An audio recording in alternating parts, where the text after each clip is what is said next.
अवधूत चिंतन श्री गुरुदेव दत्त श्री स्वामी समर्थ. स्वामी समर्थ महाराजांची पुण्यतिथी आहे 6 मे 2024 या रोजी. तर 30 एप्रिल ते 6 मे पर्यंत म्हणजे 7 दिवसांचा कालावधी होतो. या दिवसामध्ये म्हणजे पारायण श्री गुरुचरित्र पारायण केलं तर तुमचं सोन्याहूनही पिवळं होईल. आणि जर तुम्ही साप्ताहिक पारायण म्हणजे 7 दिवसाचं पारायण जर तुम्ही मंदिरात जाऊन सामूहिक पारायण करत आहात तर कदाचित की तिथं बरेचसे लोक पारायण करतात. प्रत्येक स्वामींच्या मंदिरात ते पारायण असतंच आणि त्यामध्ये भरपूर लोक पारायणाला बसलेले असतात. पण ते जेवढी लोक बसलेले असतात पारायणाला त्याचं फळ तुम्हालाही नक्की मिळतं आणि तेवढे पारायण केलेत असं तुमच्या ह्याच्यामध्ये काउंटही होतं.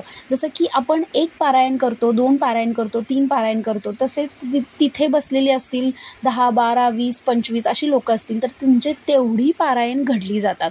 तर तुम्ही मंदिरात जाऊन किंवा मठात जाऊन ही पारायण केलं तरी अगदी चालेल.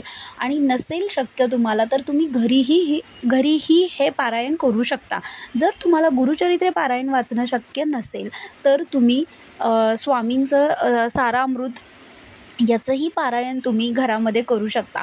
नियम अटी पाळून जर तुम्ही करत असाल तर अगदीच चांगलं आहे. जर तुम्हाला शक्य नसेल, तुम्हाला जेवढे नियम पाळता येतात तेवढे पाळून जर तुम्ही पारायण केलं तर तुमचं सोन्याहूनही पिवळं होईल. तुमच्या जेवढ्या काही इच्छा असतील त्या सगळ्या पूर्ण होतील आणि स्वामी त्या नक्कीच पूर्ण करतील. तर तुम्ही हे पारायण या दिवशी नक्की करा.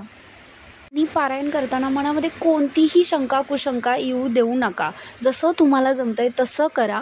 आणि मेन तर मनामध्ये कुठलेही विचार नको, कोणाबद्दल द्वेष किंवा असं राग असं काही नको. एकदम साफ मनाने निर्मळ मनाने तुम्ही हे पारायण करा. याचं फळ तुम्हाला नक्कीच मिळेल आणि तुमची जी काही इच्छा असेल, ज्या काही तुमच्या इच्छा आकांक्षा ज्या असतील त्या नक्की लवकरात लवकर स्वामी पूर्ण करतील.